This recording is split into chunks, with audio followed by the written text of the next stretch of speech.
സൂര്യനെല്ലി കേസുമായി ബന്ധപ്പെട്ട് മറ്റൊരു സംഭവം കുറിക്കുന്നത് CPM നേതാവായ സുജ സൂസൻ ജോർജ് ആണ്. അത് വലിയൊരു ചരിത്രമാണെന്നാണ് സുജ എഴുതുന്നത്. അതിലെ അവസാന ഖണ്ഡമാണ് കുറിക്കുന്നത് എന്ന് പറഞ്ഞുകൊണ്ടാണ് സുജ ഈ ഫേസ്ബുക്ക് പോസ്റ്റ് എഴുതുന്നത്. VS പ്രതിപക്ഷ നേതാവായിരുന്ന കാലം.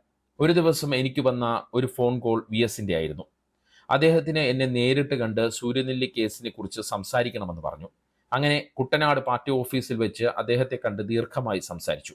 അതിന് അടുത്ത ആഴ്ച VS ചങ്ങനാശ്ശേരിയിലെ സൂര്യനെല്ലി കേസിലെ പെൺകുട്ടിയുടെ വീട് സന്ദർശിച്ചു. അടച്ചിട്ട മുറിയിലിരുന്ന് മാതാപിതാക്കളോടും അവളോടും സംസാരിച്ചു. അവരുടെ സങ്കടങ്ങളെ ആറ്റിത്തണുപ്പിച്ചു. പുറമേ നിന്ന് ഞാൻ മാത്രം, അതായത് സുജ സൂസൻ ജോർജ് മാത്രം. VS ബാഗ് തുറന്ന് 1 ലക്ഷം രൂപ എടുത്ത് അവളുടെ പപ്പയുടെ കയ്യിൽ കൊടുത്തു. അദ്ദേഹം അത് വാങ്ങാൻ മടിച്ചു.